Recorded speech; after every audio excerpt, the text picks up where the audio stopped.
Motherhood is equal to sainthood. Naturally, mothers should love, nurture, and guide their children. But what happens when they don't? How can children deal with the trauma of maternal neglect and abuse as a result of mental illness, alcohol and drug abuse, and modeling? What can families and communities do? Tune in to Fresh Start today, September 16th at 3 p.m. to discuss part 2 of Mama's Boy, helping black males deal with unresolved maternal anger. Our guest will be Tyrone Williams. At 15, he was the first youth in Milwaukee sent to adult prison for 33 years. Learn how he turned his childhood pain into power. Good afternoon. You're listening to Fresh Start today. I'm your host, Jermaine Reed, and I have in the studio with me some great individuals. We have Mr. Sean Roby, co-host, Master Level Social Worker. We have the Blacksmith is back with us. It's been great having the Dr. Smith with us for the last 3-4 weeks. You know, he's always bringing a lot of information, valuable information to this conversation. But then we have none other than Mr. Tyrone Williams is with us today, and we are very excited about having him as our guest and our engineer, Mr. Keon.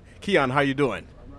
Is all right. All right. Well, listen, we're gonna continue our conversation from last week, talking about Mama's Boys, helping black males deal with unresolved maternal anger. Helping black males deal with unresolved maternal anger. That is the focus of this conversation, and we definitely would like to have you all participate. But if you call, do me the courtesy of, let's stick with the topic. Let's talk about anger that children may have as a result of their relationship with their mothers, and how can we help them manage and deal and work through those feelings or those emotions.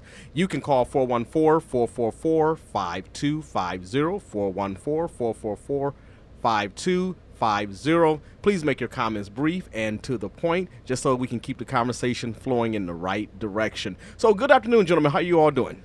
Doing great. Great. Beautiful day. So, you know, we are indebted to our listening audience because I know last week we had a lot of positive energy here on the set. We had Dr. Patricia McManus from the Black Health Coalition of Wisconsin. Yeah, she made that very clear where she was reigning from, so Wisconsin, and she brought a lot of good information along with her. So, you know, we thank her for being on the show. But a number of you all called last week, and we were not able to get to your calls.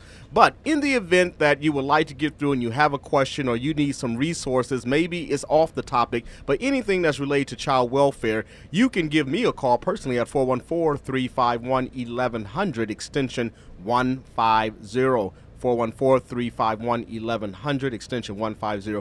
Or you can call the Blacksmith, and his phone number, area code 414-699-5570.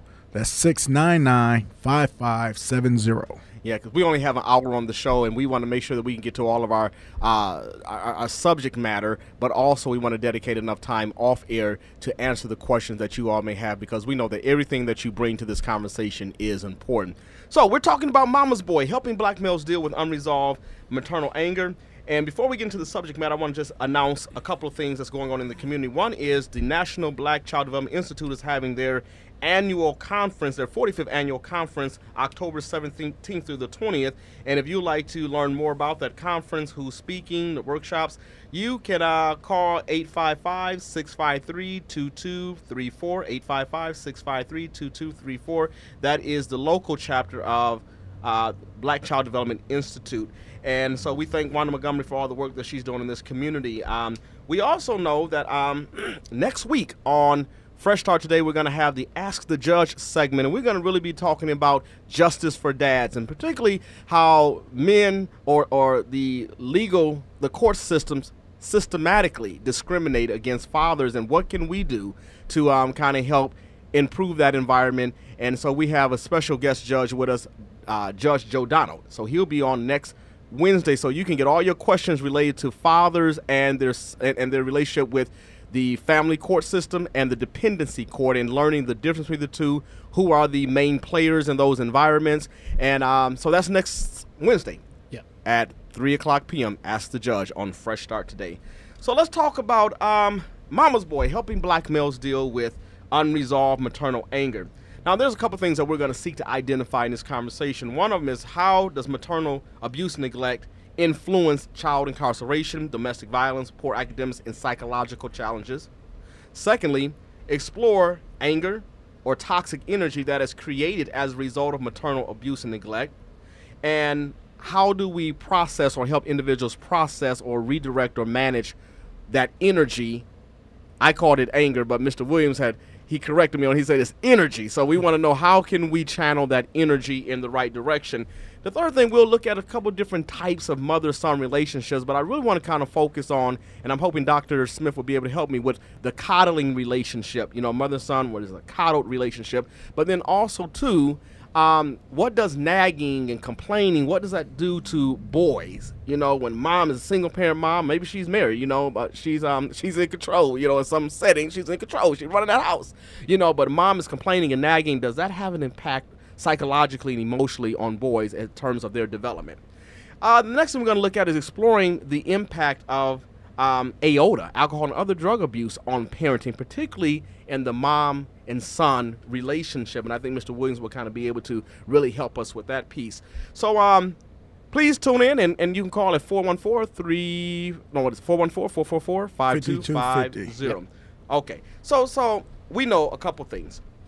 One is that single parenting is always going to be around. We talked about that last week. Mm-hmm. We also understand that a lot of communities have a high rate of single parents or you know, children who are born to single mothers. And we also know that some non-resident fathers are involved and some resident fathers are uninvolved.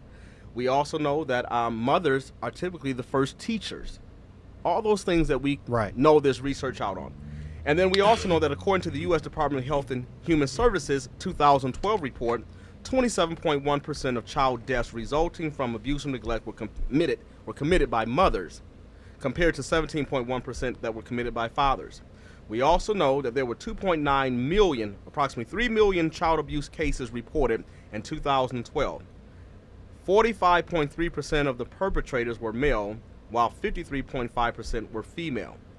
So we know that there can be abusive relationships between a mother and her child. And we're not indicting all mothers. You know, we're not saying that, you know, mothers are right, wrong, or indifferent. What we're talking about here is that when children find themselves in an abusive or neglected relationship, particularly males, with their mother, how do they typically respond? How can they deal with those emotions? How can they make the best out of a bad situation? That's what we want to kind of focus on. And how does that the results or the how does that relationship impact or manifest itself in other relationships with that son? So that's what we're talking about today. So, Mr. Williams, can you introduce yourself? Tell us a little bit about yourself and why you are here today on Fresh Start Today. My name is Tyrone Williams, and basically I'm just, as I said, I don't have any titles.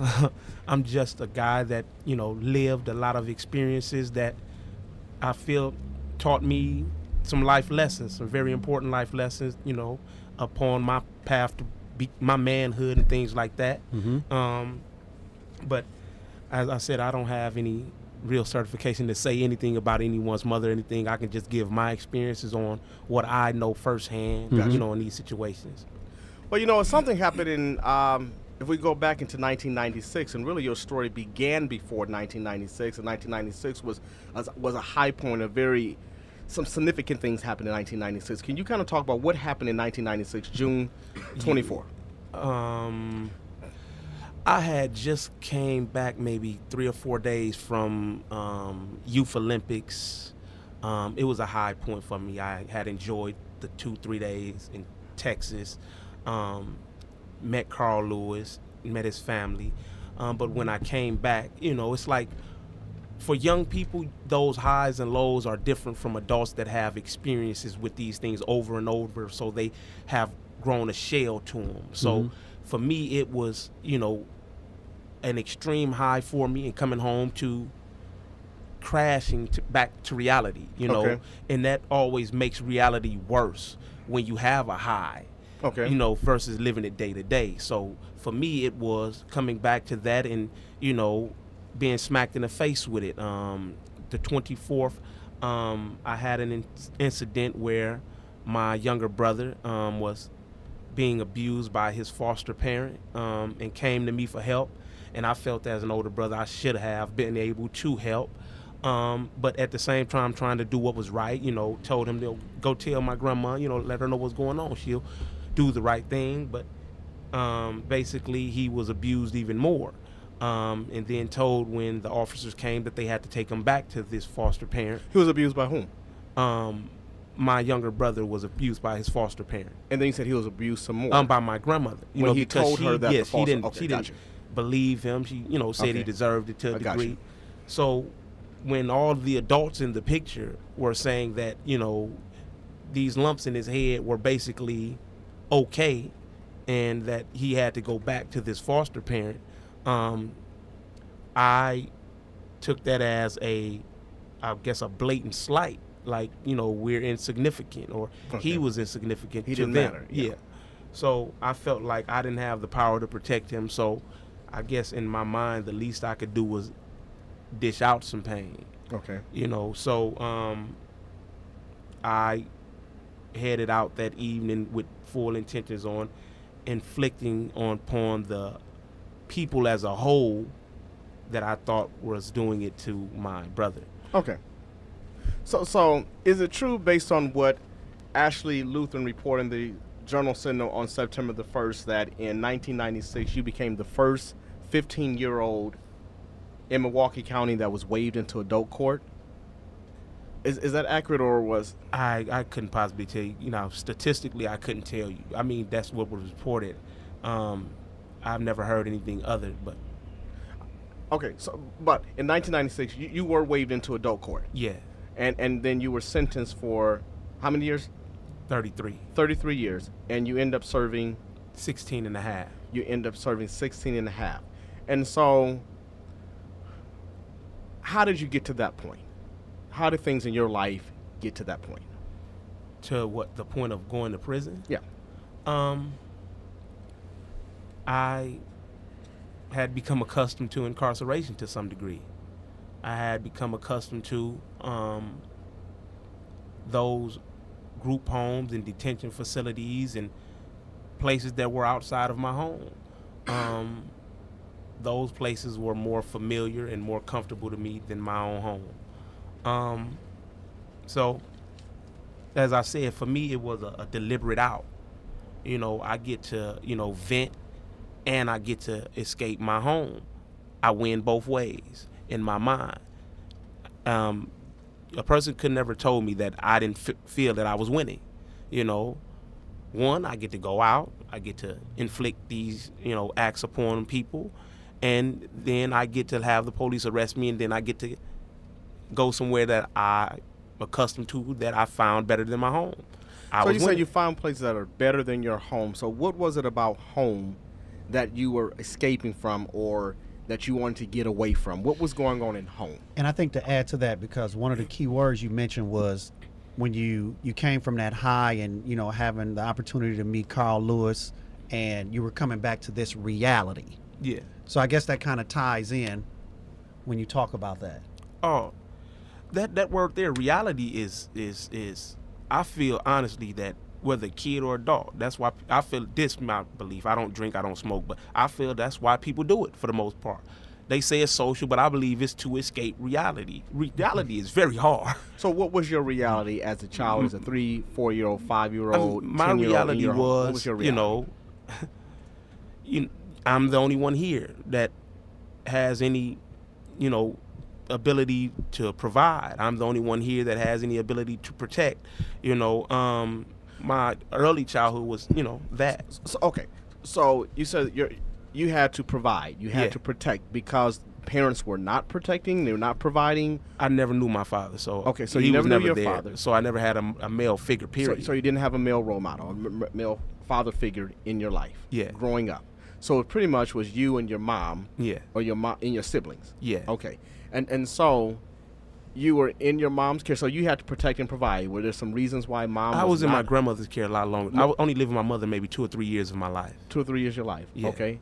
And so, how is that you became, if you want to share, how is that you were moved to your grandmother's care?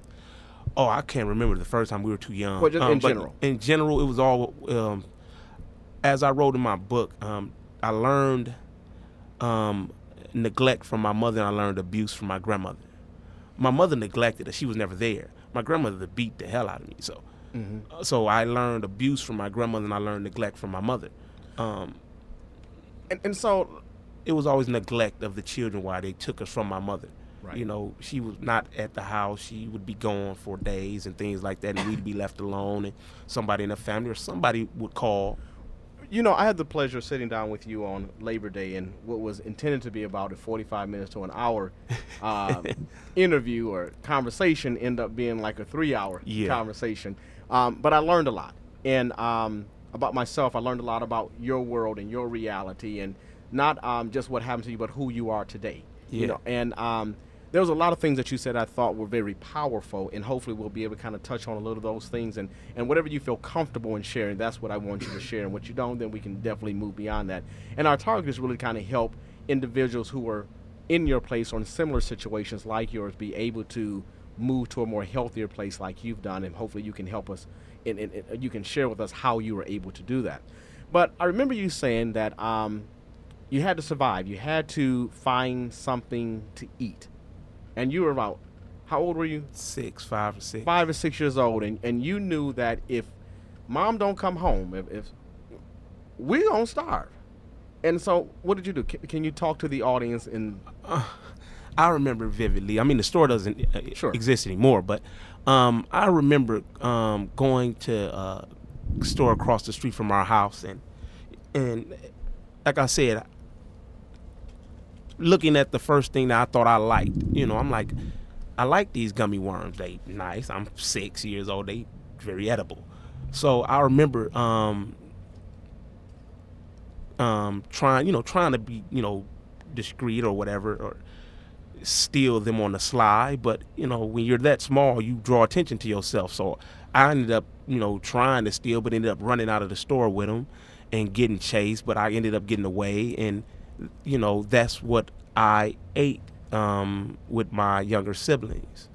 That, as I said, quickly became a reality of mine, that this isn't what you eat, and this isn't how you, because, gummy worms only last and they don't fill you at all. So I was hungry and ended up going to another store down the street, stealing chips or something like that. But I never forgot those gummy worms because it was the first thing I ever stole. But you also talked about how that, they didn't fill you up, so you were going to get hungry again.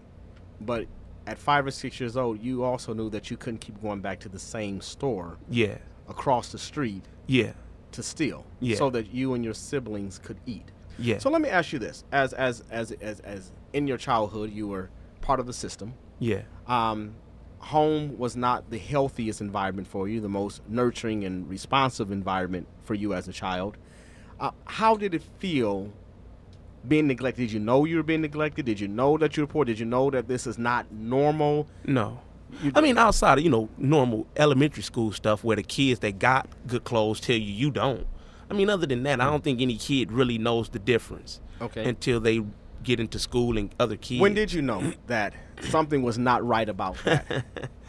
As soon as you said the funny thing, I remember my grandmother saying once she didn't know that I didn't like my pants so tight because she's from Mississippi and my pants was very tight. And when I had a chance to have my own clothes, I bought baggy clothes. So my grandmother said she never realized that I didn't like my clothes baggy, but going to school every day, the kids let me know that my clothes were tight. So first chance I got, I wanted to not have them rib my tight pants. But I didn't understand that logic until others brought it to my attention. But, yeah. All right. We are listening. You're listening to Fresh Start Today on.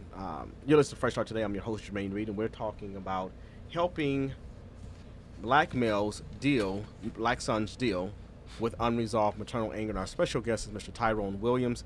And Tyrone. Yeah. Mr. Williams. Yeah. Being a child, growing up in these adverse environments, you said there was a number of people who had parented you. I also believe you think that you had an aunt who also participating in raising you. Yeah. There was a lot of physical abuse that went on in your early childhood experience. How did that impact you? Honestly, still to this day, it impacts my relationships with women. Okay. My wife says I'm a misogynist, and I agree. Okay. I guess I have a inner disdain to a degree towards women. It's odd saying that as a married man, but I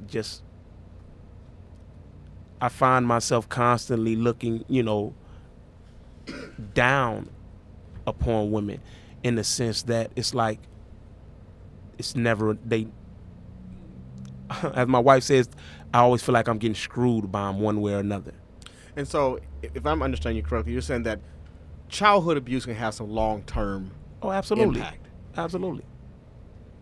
So, your mom taught you to be, did you say neglectful? Yeah. And grandma taught you to be abusive. Yeah. And so when you have that combination and you contribute to that, that's become a part of who you are. When looking at abuse that a number of children suffer at the hands of their family, I remember you said something that I thought was another powerful statement. You had mentioned how that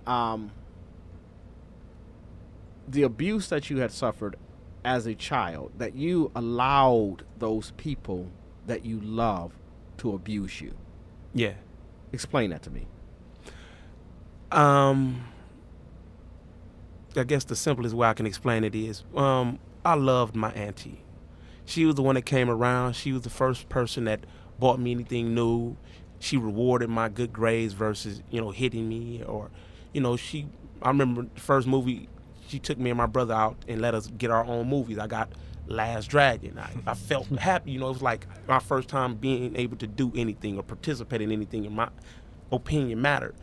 So she always came over on the weekends and did that for me and my brother. So when at 13 I went to stay with my auntie, it was like this was heaven. It's the best person I could be with, But it's funny, and I can't speak for her, but all I can say is how it appeared to me. It slowly became a competition because for the affection and respect of my younger siblings. Okay. Because my brothers and my sister at that time, as I said, they wouldn't move without me telling them. They didn't honor any adult. If I didn't say, because as I said, growing up, I was the provider, I was the protector. So by the time we got there, my little brothers, she'll say sweep the floor, and they look at me and say, brother, what am I sweeping the floor? And that would be their look. So it almost like it became a battle of whose house is this. But I didn't know I was in this battle. It's powerful. So it was like, I tell my little brother, like, man, do what she tell y'all to do, Because I'm like, I understand this logic, but they didn't. And once again, I was the brunt of all the punishment because of it, as if I was making them do this. So I remember, the first time I got hit by her, it was like me and my brother were fighting and she broke us up. She cried, it hurt her real, she was distraught. It was one of those, I felt bad that she had to hit us because we were in the room fighting. Okay. But, then it became, I remember she cut my hair off because she said I liked my little curl too much. I had a little curl fade, she cut it off. I didn't understand why, but things started happening, where, it wasn't as loving anymore. And then it just became, abuse of, hitting it. And two very pivotal moments after, like I said, when this happened was, it got to getting worse. And I remember one offhand was, I went to a Green Bay Packer game because I had like a 3.5 average. Okay. I've always been good at school when I go. But I found a $50 bill there. And I was with my teacher at the time. And when I went home, I'm happy. Once again, them highs. I'm happy. So the first thing I want to do, I just want to show everybody this $50 bill I found. Mm-hmm. Show you how cruel, life can be. She lost $50 that morning. Mm-hmm. So you know how this plays out. Oh, yeah. I stole it. Wow. And now I have the audacity to show it in her face. So she took the $50 and punched me in the face. And just imagine the kid on a high because he found $50 and walk in and say, look, and they snatch it and punch you in the face. So I don't know what's happening. I'm seeing stars. I'm wondering what the hell done just happened. Why am I, Right. So it was like, and the funny thing was, she actually found her $50, but still to this day has never apologized to me. She gave me $50. I never knew why she gave it to me till I found out some time later that she actually had found hers. Okay. But, and you know, the whole thing with, as we were talking, you know, the extension cord situation, where it was, I will make you cry today. That became an ongoing thing with the females around me that were physically abusive. Because I had stopped, you know, crying or showing any outward expression of pain when they hit me, it became a I'm going to make you cry. So the abuse intensified exponentially. Do you think? Yes, sir. No, I was going to say, because when I hear you talk, Brother Williams, and you say you have no titles and whatnot, don't ever disrespect your experiences, because I'm listening to you, and your words are profound to me. It reminds me so much of Antoine Fisher, you know, and that's a story that you hear so many times. And I know we're talking about a lot of the things like what created the situation, but I'm listening to you, but you have such positivity, such beautiful energy, you know, coming from that dark place. I want to know what happened in those 15 plus years while you were incarcerated. What happened even while you were growing up, being a leader to your brothers and sisters, that helped that anger you used to use towards more of a righteous type of an anger to direct towards a positive energy? What were some of those things, especially for people who listening, to say, but this is how I overcame it. These are some of the tools. These were some of the resources, people that I helped. What allowed you to not allow that negativity to take you further down? Music. Speak on it. I wrote my first rap, and I said that when I was 9, in the dark closet, you know, after getting beat. I've always written music, you know, I sang, I rap. All throughout my incarceration, music. I taught myself to play the piano, I taught myself to play the guitar because I love the guitar. It's like they are extensions of everything you feel. You know what I mean? I don't know if any of you guys play instruments, but people that play instruments will tell you if they're angry, they hit the piano keys harder. You know, if they're happy, they play lighter. It's something that can express your emotion without, in a positive way, that actually benefits life versus, you know, violent ways. So for me, when I realized that I can just focus, I can actually focus it here instead of, you know, letting it get the best of me. And I started writing music and just hundreds of songs. I have 240 plus songs now. Wow. So, and you know, that speaks to a lot of children who've been in some of situations similar to that, where you may have providers who tell them, hey, journal or write poems or write poetry or express your feelings in some form of art or some type of physical thing, whether it's basketball, football, whatever the case, so you can channel that. I said that exact thing, that energy. People don't, and I don't think people really understand that energy if you've never felt it. Right. It's a physical energy. As I said, I've lost my sight twice, 2, maybe 3 times. I think it was twice, maybe 3. I can't remember anymore. I've passed out so many times. I used to get so angry and worked up. The energy started like affecting my body in crazy ways. I would lose my sight, lose mobility of my limbs, or go numb throughout my arm. Right. And it would really, and I knew I had to do something to calm myself when this energy started building, because it started literally destroying my body. I was in the hospital constantly, and they didn't know what was wrong with me. They're like, you test physically perfect, so why is your body working against itself? Wow. You know, and I think that's a great lesson for people who are foster providers or even just parents. If you see your child going through that, because what you explained from a psychological standpoint is what we call a conversion disorder, and this is what we call a manifested psychosomatic complaint. Psycho meaning dealing with the mind, soma of the body. When the mind is going through so much difficulty and it can't express itself mentally, it starts to manifest itself through the body, because that's how it receives some type of help. It's an escape. So sometimes when we think about it, you can hear about people having cancer, you know, and they don't have any type of organic issues where it suggests it should do it, but it's coming from the mind. But when you speak a conversion disorder specifically, you know it because they get what we call like a catatonic state, like where they can't move, a numbness, a paralysis. You talk about not being able to speak, not being able to see all of these different things. Now, the hard part about a conversion disorder, and this is what gets it, is sometimes people think you're malingering or just the fancy word for faking. Because they say, ain't nothing wrong with you. You can see or you can hear me, and that can cause more abuse at the time because they're thinking a person is like just faking, especially if they take you to the doctor and the doctor said, ain't nothing wrong with this boy, ain't nothing wrong with this girl. It can be there. So for a foster parent or for a parent who's having a child maybe manifesting these symptoms, if that child is doing it, I understand it may be something more going on from a psychological standpoint, and it needs your help and not the abuse. So what we're going to do, we're going to take a break. You're listening to Fresh Start today. It is 3:33 p.m. And when we come back, Dr. Smith, you'll kind of talk about what the difference between conversion disorder and dissociative disorder, particularly as it relates to suffering some traumatic events in an individual's life. So we're going to take a break. We'll be right back. Hey, this is Jermaine from Fresh Start Family Services.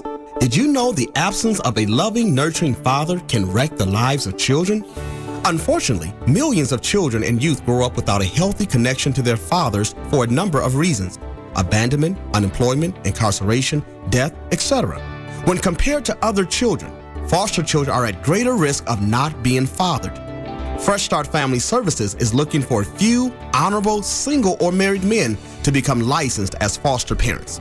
Research supports that children and youth in our community need one caring, supportive adult in their lives to take them from being at risk to at promise.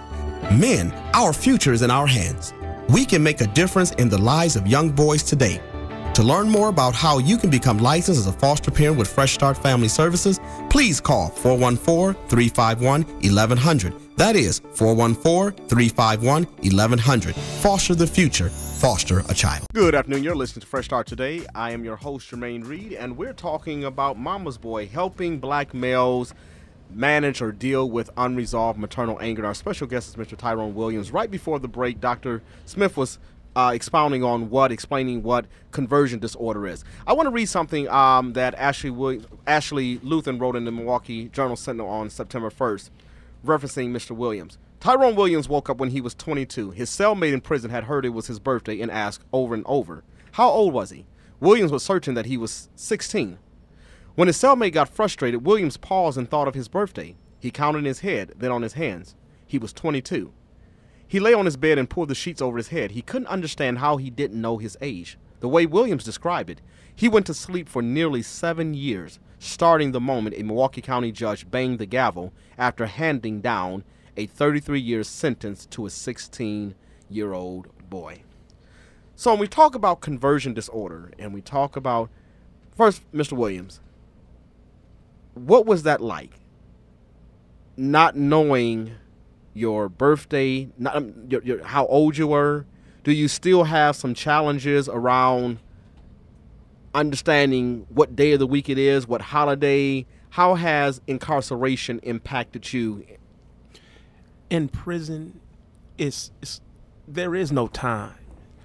I mean, there is no time in prison for people that, if you go for a short period, maybe you can hold on. But I don't know any guys that do a long period of time and they hold on to time. You hear guys say, I used to count the days. Then they say, I counted the weeks. Then I counted the months. Then I count only years. I know guys that literally say, I only know the first of the year. That's the only day that means anything to me, because they've been there 25 years. You lose time. Time really doesn't exist to me now. Unless it's something very important that my wife has reminded me of 19 times, I don't remember time. Still to this day. It has to be something very important for me to know the day or the week or the month.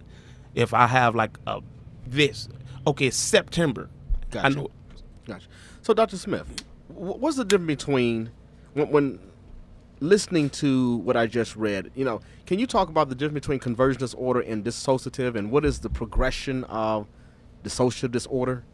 Yeah, I mean, either one can happen at any time, so it's not like one comes before the other. All right. It's just a matter of how you do it. So when we talk about disassociation, it can start off very, very easily. Sometimes, like if we're bored, you read a book or you watch a movie, you say, how do we, make this time go fast? Mm-hmm. So a person who's like in class, don't want to be in class, you find yourself daydreaming about something that say, oh man, I forgot about it, and the time is going on. Yeah. But when we start to talk about having psychological trauma, now we disassociate to get outside. So you start talking about, I'm going to pretend I'm a different person. I'm going into these fantasy lands, people inventing invisible friends, imaginary friends, because what do? They make their life and their circumstance situation better.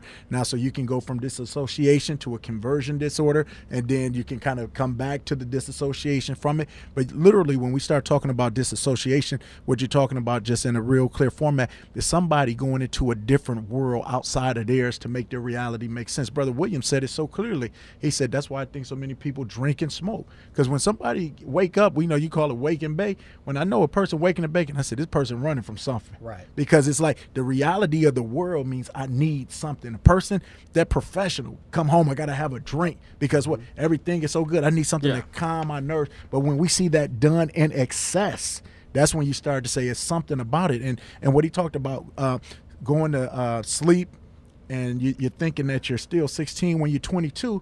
I thought it was so apropos that he talked about when the gavel was hit by the judge. When a person has a physical concussion, and we talk about football, it's a quick test that we do. We want to see if you're alert to your name, to the place and the time. So if it's a football player, what's your name? Where you at? What stadium is this? What's the score? Right. When they start saying my name is Martin Luther King, it's 1928, we know something is wrong.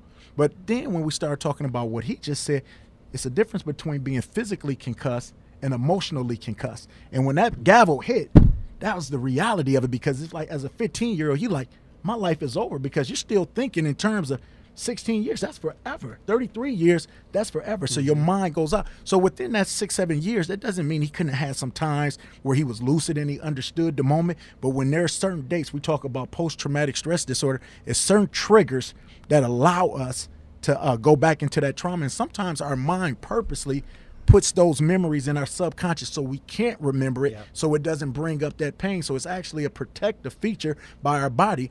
So you think about a person, let's say they were married for so long, and then their mate dies. They'll actually regress back to the age of when they met that mate, or when they were married, because that's where they were at as a single person. So you have to grow up. Is that a protective measure? I'm not in that grief piece right there, but maybe like another traumatic event, if it's rape or if it's some type of physical abuse that you go somewhere else. It can be a protective measure, but it can still be dysfunctional. Okay. Because if I don't know how old I am, even though it's protecting me, it still hurt me in other ways. Do you think that children who are abused and neglected, and not those who are in foster care, but those who are at home with their birth families right now, like in the case of Mr. Williams, he was at home with family. He was experiencing a significant amount of abuse and neglect in that family environment that he wanted to get away from. Do you think that we create a fantasy world to escape and just to deal with not having food in the refrigerator, not the lights are out, and the physical abuse, or having a parent who's on drugs? Do you think children often do that? Often, yes, most of the time. Okay. And I don't want to like over exaggerate. I say 99% of the time. I talked about last week, every traumatic situation doesn't mean a person is going to be traumatized. True. But what Brother Williams went through, okay, think about Sandy Hook for a second. Them kids shot in Connecticut, very affluent lifestyle. Right. For most of them, that's going to be the most difficult thing that they ever did. So remembering that date, they'll remember, because it'll be like 9/11. We'll never forget this incident. But their lives was able to go back to normal. So when we start talking about complex trauma, which is much different, is when the trauma continues and continues and continues, and even worse, it comes from the people who you love and are there to protect you. With that piece right there, because I think it's really important, because we know, and I've often said that child welfare, foster care is not the best environment to raise a kid in. That's my take on it. But we do have some unhealthy, abusive, biological family settings. And when you were going through what you were going through, Mr. Williams, were there other people in the family, in the community, that knew what was going on, and what was their response? As I say, my family are like gypsies. I still don't have. A guy just asked me today in my office. He said, "You need to get some board of director people." And I said, I don't know anybody but the people I go to church with. He said, "You mean to tell me you and your wife don't have like friends?" No. I'm very antisocial still to this day. And you account that to the abuse that you suffered, or the family environment that That's you my family. No, that is my entire family still. Okay. Nobody in my family, nobody in my family now has friends. 20 years later, after that 1996 incident, no one in my family still has friends. We get together, everybody gets together, it's the same family members. There are no outsiders. in my family. Is So that healthy, Dr. Smith? Well, the thing is, what you say, is it healthy? It depends on how that inner group is. If the inner group is healthy and they're able to support and provide everything they need, then it's healthy for them, because it's all about a trust issue. You didn't come from where we came from. We can't really put you in this circle. But if the people inside of that inner circle still exhibit a lot of the dysfunctional behaviors, then it's not as good. But what the bigger issue is the inability to trust. When you don't have that inability to trust, it's hard to gauge social relationships. And just as we think about how all of us in this room have come together, it's been through social gathering where we've been able to connect. And then as time grows, friendships, familiarity grows, you have a different level of comfort, and that increases the friendship. But when you have that inability to trust, you always thinking negatively, somewhat cynical about somebody's motives and whatnot like that, that puts you at a very defensive state. So it's like the old saying, if my hand is closed, nobody can take anything out of it, but on the counter, nobody can put anything in. So you're kind of stuck in that state of what you have, and you're not able to grow as much as would be possible in the average day person's life. That also speaks to that complex trauma in the reality where if one person is incarcerated, that impacts the entire family. So, especially when it's the leader. Right. I want Absolutely. to say this. When you said that, this is funny. When I got out, I was the outsider. Nobody in my family wanted me to know what they were doing because I had been gone so long. So even though I'm blood related, I remember my auntie saying, oh, don't call Tyrone. And this was about my brother. She said, why y'all call him? but let me when families are that close-knit, do those type of environments foster or make it easier for abuse and neglect to go on? Oh, definitely, because that's the old saying, and we all know it. What happens in this house stays in this house, and when dysfunctional things happen in this house, and if we don't talk to anybody about it, that means they just continue to grow. When Mr. Williams, when we were at breakfast, I forget it was breakfast or lunch, you had talked about your experience with your grandmother, and the reason why I'm harping on family environment and family settings, because I think those are foundational environment. They're very critical to our development. Absolutely. You had mentioned, and you correct me if I'm wrong, you said that your grandmother deliberately took away good things from you, didn't want you to have good experiences. Can you talk a little bit about that? Because I want to ask you a follow-up question. Okay. The first time they wanted to skip me a grade, she said no. I say it's deliberate because it doesn't cost her anything. You know what I mean? The school does it. I was in the Unresolved program. Lovely program for kids. I don't know if it still exists, but they came and picked you up at your house. They took us to a nice, took us for a weekend, and after that weekend, she would never let me do it again. I don't know if it's because I was gone for 2 days and couldn't clean the house or what, but once again, it cost her nothing. Right. So in my mind, this was deliberate, because it's not like you're saying you don't get good grades, so I'm not gonna let you do sports, or you don't get. I had straight A's. There was no reason or logic behind taking these things that were only there to help me or rewarding me for good grades. But the abuse that you suffered at your grandmother's hand, I recall either read it in an article or we talked about it, but you said it, in a sense, it prepared you for Prison. and that she didn't respect you until you got involved in violent behavior. Yeah. Once I started being the victimizer, nobody abused me anymore. They feared me. Wow. And so that pain-pleasure principle, let's talk about that. Pain. Because I had asked you, I said, what was the pain that you felt? And I mean, as you said, in prison, being in prison at a young age, yeah, it really prepares you for that, because when I got to prison, the county jail with adults, it was immediately, as I say, prison is vultures. They prey on each other. Predators of prey. They don't care if you're 15. so that abuse prepared you to function and survive in that I was very environment. game conscious Got you. to a degree, and at the same time, I was already very violent. So for me, it was, listen, like I told my mother when I was 16 and got deported, I'd rather die here before I let them treat me. I didn't use those such eloquent words, but the gist of it was I'd rather die here. As I said, you gonna be my son. You gonna call me daddy. Them was immediate fighting words for me. It didn't matter your age. Because my thing is, as I still say today, respect is everything. You know what I mean? In the streets, is a different respect. In their corporate office, respect is everything. It's just how you go about getting in and what it means to you, and you know what I mean, where you stand on it. But in prison, it's really just it's a physical dominance in there, you know.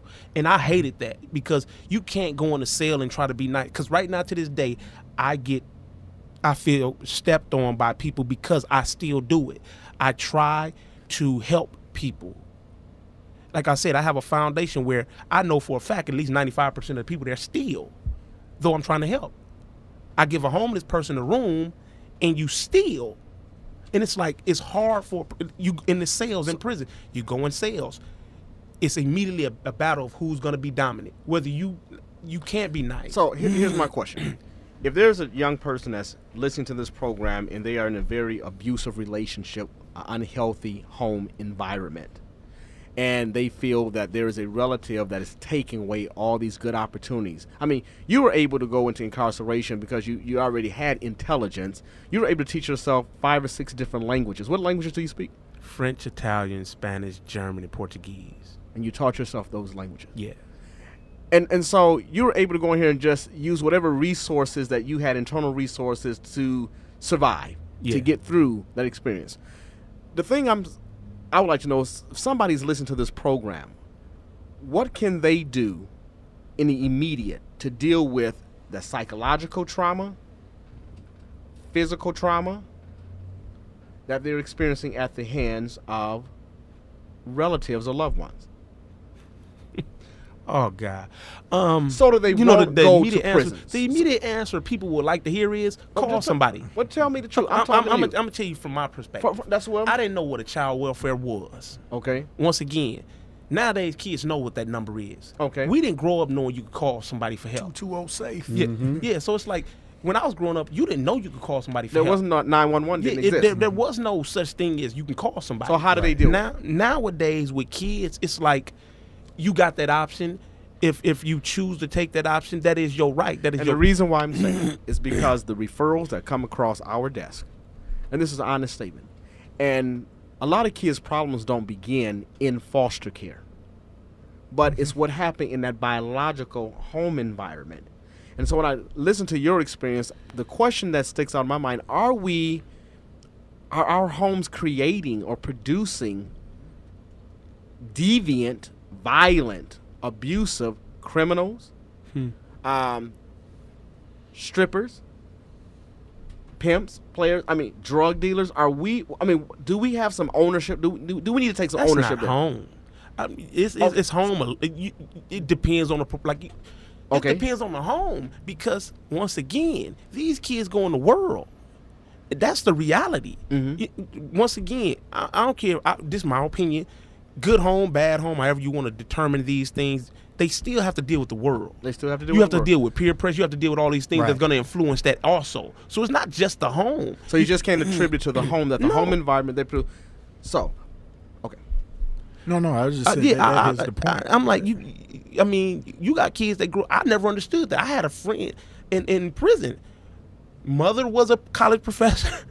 Father was a college professor. Right. Man got life in 40 because he loved seeking the streets. Had nothing to do with his home life. But you didn't seek the street. And there are children, as in your case, who didn't seek the street. Yes. But because of what you were introduced in your home environment, what was happening to you in that home environment, even though you were smart and you could, be a college professor, you had the intelligence of a college professor, but because there was some mental illness and some other presence of alcohol and other drug abuse in your home environment, it impacted you. That's like the judge told me. He said, there are other kids that were abused like you but didn't do violent acts. Got you. People say that, and like I said, people have that view that why doesn't everyone turn out to be violent? Got you. Everyone, we are all different. Our minds work differently. Our hearts work differently. We feel these things differently. Got So you. I can't really say for every kid. All I can say is, if you have that energy, try to put it somewhere. If you're being abused, do And what you adults feel. can find outlets for children to help Absolutely. channel that energy. Absolutely. Let me ask you this, because what you've done with all of that negative stuff or those not so good things that has happened in your world, you've come out of that. Yeah. And you're trying to impact other people's lives. You have a foundation which is N3. New World Foundation. He like said N3W. Because on the piece of paper it say N a number 3 and a W. So New World Foundation. What is New World Foundation? How can folks get connected to it? And I understand that you're also trying to work with kids who are in the system. Yes. Wanting to reach those young brothers. Absolutely. The New World Foundation is a foundation sheltering homeless women and children. Our strive is to get shelter houses for kids and keep families together that, you know, are positive, nurturing families and things like that. As far as working with the youth, I just went to Racine to visit a young man in Racine Detention Center. The detention center reached out to me, a lady there. He was just like me, very smart. You know, he literally was me. I can't stand living at my grandmother's house. I do what I do, so I get locked up. Literally told me my words back to me. So it's funny, 20, 25 years later, hearing a young man tell me exactly what I said. But it's a cycle. It still goes on.